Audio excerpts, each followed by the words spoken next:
नमस्कार दोस्तों, एग्जामपुर के यूट्यूब चैनल में आप सभी का हार्दिक स्वागत है। आज हम बात करने वाले हैं कंपटीशन कमीशन ऑफ इंडिया के बारे में। हाल ही में सीसीआई ने अमेजन और फ्यूचर कूपन्स की डील को सस्पेंड किया है और साथ ही में 202 करोड़ रुपए की पेनल्टी लगाई है आपके ई रिटेलर यानी ई कॉमर्स कंपनी अमेजन के ऊपर। समझेंगे इस वीडियो के माध्यम से कि ये फाइन क्यों लगाया गया है, सीसीआई क्या है। देखिए, यूपीएससी पॉइंट ऑफ व्यू से उसे अमेजन कंपनी से कोई मतलब नहीं है। उसका मेन इशू है कि आपको सीसीआई के बारे में कितना पता है। तो डायरेक्टली आपसे सवाल पूछा जा सकता है कंपटीशन कमीशन ऑफ इंडिया के ऊपर। आइए शुरू करते हैं। आप देख सकते हैं सबसे पहले एक एमसीक्यू पूछते हैं आपसे कि which of the following statements is correct regarding to the competition act. Competition act के संदर्भ में कौन सा कथन यहां पर सही है। पहला, it replaced the archaic the monopolies and restrictive trade practices act, जिसे हम लोग एमआरटीपी एक्ट कहते थे, उसे इस एक्ट ने, कंपटीशन एक्ट ने रिप्लेस किया है। दूसरा, the act establishes a commission which is duty bound to protect the interest of free and fair competition including the process of competition and as a consequence protect interest of consumers। In short इसका कहने का मतलब यह है कि act का जो उद्देश्य है कि कंपटीशन फेयर होना चाहिए सोसाइटी के अंदर। उसका कंसिक्वेंस क्या निकल के आता है कि आप अल्टीमेटली जो कंज्यूमर्स हैं उनका इंटरेस्ट प्रोटेक्ट कर रहे हैं। ऑलराइट, कौन सा स्टेटमेंट सही है, ए बी सी या डी? आप अपना आंसर कमेंट बॉक्स में दे सकते हैं। वीडियो के एंड में इसका आंसर मैं आपको बता दूंगा। चलिए आगे बात करते हैं। देखिए न्यूज़ क्या है। अभी मैंने आपको बताया कि सीसीआई ने अमेजन और इसकी डील को सस्पेंड कर दिया है, फ्यूचर कूपन्स की, और 202 करोड़ रुपए की पेनल्टी लगाई है। ये जो रेगुलेटर है हमारा सीसीआई, जो कि फ्री और फेयर कंपटीशन इंश्योर करता है इंडिया के अंदर, तो उनका कहना है कि जो ई कॉमर्स ग्रुप है अमेजन, यानी उन्होंने एक इंफॉर्मेशन उनसे सप्रेस की है while seeking regulatory approval on investment into Indian retail future group 2 years ago. 2 साल पहले जब इन्होंने फ्यूचर ग्रुप में इन्वेस्टमेंट किया था, तो जो इनका उद्देश्य था उन्होंने वो क्लियरली डिस्क्लोज नहीं किया था। क्या उनका उद्देश्य था, इस बारे में बात करेंगे। देखिए शॉर्ट में समझिएगा कि जो यूएस की एक कंपनी है अमेजन, इस कंपनी ने $200 मिलियन यानी 49% स्टेक इंडिया के जो फ्यूचर ग्रुप है उसकी फ्यूचर रिटेल वाले सेक्शन को परचेज करने के लिए उन्होंने एक इन्वेस्टमेंट किया था, एक शेयर्स ले लिए थे, यानी 49%। अब 49% इतना मेजर शेयर होता है कि आपको शेयर होल्डर्स के आपके एग्रीमेंट के हिसाब से आपको कुछ अधिकार मिलते हैं, और उस अधिकार के चलते जो 2019 में इन्होंने इन्वेस्टमेंट किया था फ्यूचर रिटेल के अंदर, इनका मेन मकसद क्या था कि जो फ्यूचर रिटेल लॉस में जा रही है, तो वो लॉस के चलते जो रिलायंस इंडस्ट्रीज है, रिलायंस रिटेल के पास ना चली जाए और अपने शेयर्स अपनी कंपनी को सेल कर दे। तो उसको रोकने के लिए इन्होंने 49% शेयर्स खरीद लिए, और जब ये इस पे लेने गए, जब जो फ्यूचर ग्रुप है वो रिलायंस इंडस्ट्रीज के पास गया, आरआईएल के पास गया अपने आप को बेचने के लिए, तो अमेजन ने क्या किया, सिंगापुर में जाके जो आर्बिट्रेशन सेंटर है वहां से स्टे ले लिया। तो ये अब ये डील नहीं कर सकता फ्यूचर ग्रुप, क्योंकि 49% इनके पास है। तो ये इनका मेन उद्देश्य था। और जो इंटरनल मैसेज थे अमेजन के बीच में, अमेजन के जो चीफ है, अमेजन के इंडिया के जो हेड है, और जेफ बेजोस के बीच में जो मेल एक्सचेंज हुए हैं, वो बताते हैं कि इनका उद्देश्य ये था कि ये अभी सिर्फ रोक के रखेंगे। इसे कहते हैं फुट इन डोर, यानी जो आपका गेट होता है, गेट के बीच में आपने पैर अड़ा दिया, ना आप डील क्लोज होने दे रहे हैं, ना उसको कुछ भी किसी भी तरीके से काम करने दे रहे हैं। तो आपने जब गेट में पैर अपना अड़ा दिया, क्यों अड़ाया है कि अभी हम लोग इनको रोकते हैं, ये बेचे ना अपने आप को, रिलायंस को, पर बाद में जब आपके फॉरेन इन्वेस्टमेंट लॉज थोड़े इजी हो जाएंगे, राइट, टैक्सेशन थोड़ा कम हो जाएगा, तब हम जाके इस कंपनी को खरीद लेंगे। तो बेसिकली ये फेयर कंपटीशन का प्रतीक नहीं है, इसलिए सीसीआई ने ये पेनल्टी लगाई है। हालांकि अमेजन के पास ऑप्शन है कि वो इसको रिव्यू के लिए डाल सकता है। सीसीआई के पास मैं आपको बताऊंगा सीसीआई के पावर्स क्या क्या है, साथ ही में हायर कोर्ट्स में भी इसको अपील के तौर पे ले जा सकता है। आप देख सकते हैं, Amazon had suppressed the actual scope of combination and had made false and incorrect statement. CCI का कहना है कि इन्होंने इनकरेक्ट स्टेटमेंट्स दिए, एक्चुअल स्कोप ऑफ कॉम्बिनेशन नहीं बताया।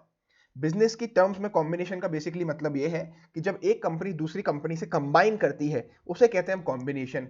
एक कंपनी का दूसरी कंपनी में शेयर यानी खरीद लेना, इन्वेस्टमेंट कर लेना, उसको एक्वायर कर लेना, that is known as combination. Mergers and combination आपने सुना होगा। क्लियर है बात? चलिए, टाइम एंड अगर हम देखें तो सीसीआई अलग अलग कंपनीज पे, अलग अलग इंस्टीट्यूशंस पे पेनल्टी लगाता रहता है। सीसीआई ने 52.24 करोड़ की पेनल्टी लगाई थी बीसीसीआई पे।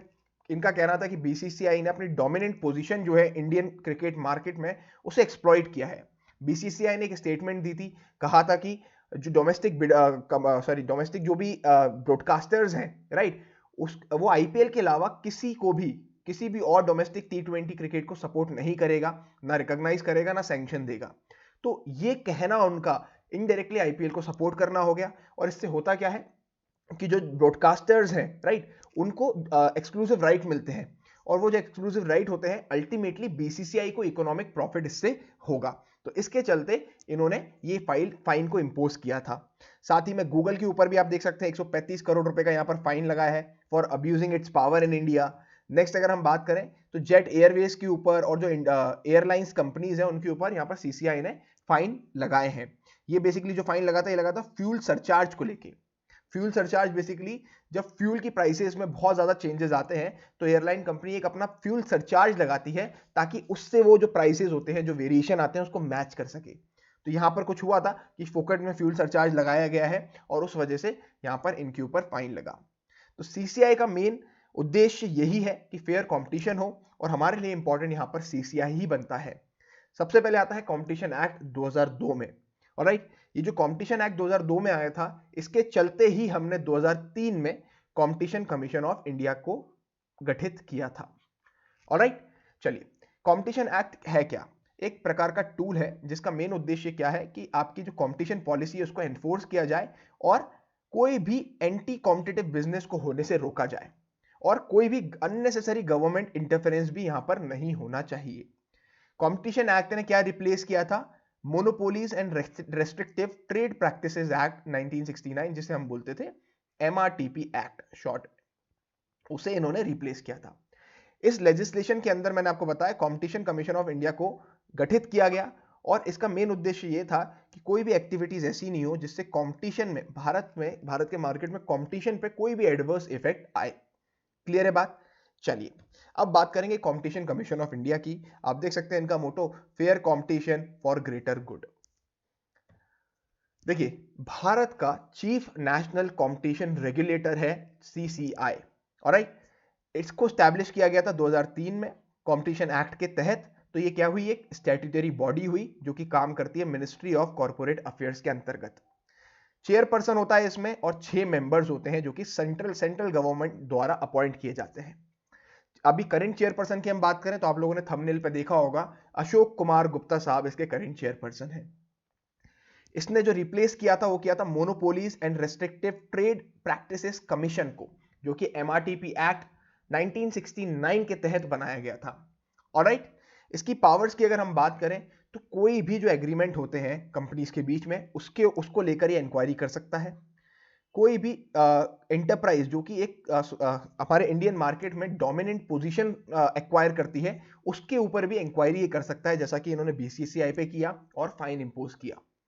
Inquiry into combination by commission, combination के ऊपर भी इंक्वायरी कर सकता है। जब मर्जर्स होते हैं, एक कंपनी दूसरी कंपनी में स्टेक को खरीदती है, जैसा कि अमेजन और फ्यूचर कूपन्स की डील के बीच में सीसीआई ने अपना जजमेंट पास किया है। पावर टू अवॉर्ड कंपेंसेशन, कोई कंपनी अगर एक्सप्लॉइट हुई है तो उसे कंपेंसेशन भी ये दे सकते हैं। साथ ही में जैसे हम बात करें फ्यूचर कूपन्स की, तो फ्यूचर कूपन्स को जो नुकसान हो रहा था वो अपना बिजनेस सेल नहीं कर पाए आरआईएल को। अगर यहां पर फ्यूचर कूपन्स ये केस को अगर जीतता है, या फिर आरआईएल अगर केस फाइल करती है और अगर वो जीतते हैं, तो फ्यूचर कूपन्स को यहां पर कमीशन दिया जा सकता है। साथ ही में power of commission to regulate its own procedure, उनके जो भी प्रोसीजर है उसको भी रेगुलेट वो कर सकते हैं, और साथ में अपने ऑर्डर्स को भी रिव्यू कर सकते हैं। मान लीजिए 2002 करोड़ रुपए की पेनल्टी लगाई है इन्होंने अमेजन के ऊपर, अब ये 2002 करोड़ की पेनल्टी को ये कम भी कर सकते हैं, power to impose lesser penalty. अपने ऑर्डर को रिव्यू करेंगे और रिव्यू करके पेनल्टी को भी कम कर देंगे। बोले आप 202 करोड़ मत दीजिए, आप 100 करोड़ रुपए ही पेनल्टी भर दीजिए, और इस 100 करोड़ में से मान लीजिए 50 करोड़ दे दिए इन्होंने फ्यूचर कूपन्स को, तो ये पावर टू अवॉर्ड कंपेंसेशन के अंतर्गत आ जाएगा। क्लियर है बात? आशा करता हूं आपको सीसीआई और साथ ही में कंपटीशन एक्ट हो गया आपका, देन ये जो डील हुआ है अमेजन और फ्यूचर कूपन्स के बीच में, पूरा मुद्दा डिटेल में समझ में आया होगा। चलिए हमारे एमसीक्यू के आंसर की तरफ बढ़ते हैं। पहला स्टेटमेंट बिल्कुल सही है। It replace the RK act, the monopolies and restrictive trade practices act 1969। दूसरा, एक्ट ने एक कमीशन को स्टैब्लिश किया जिसका मेन मकसद क्या था कि फ्री एंड फेयर कंपटीशन हो और अल्टीमेटली आप कंज्यूमर्स के इंटरेस्ट को प्रोटेक्ट कर रहे हैं। जी हाँ, ये बिल्कुल सही जवाब है। तो both 1 and 2 are the right answers. Option number C हमारा यहाँ पर सही बनता है। आशा करता हूं आप लोगों ने सी आंसर ही दिया होगा। See you guys in the next video. जय हिंद, जय भारत।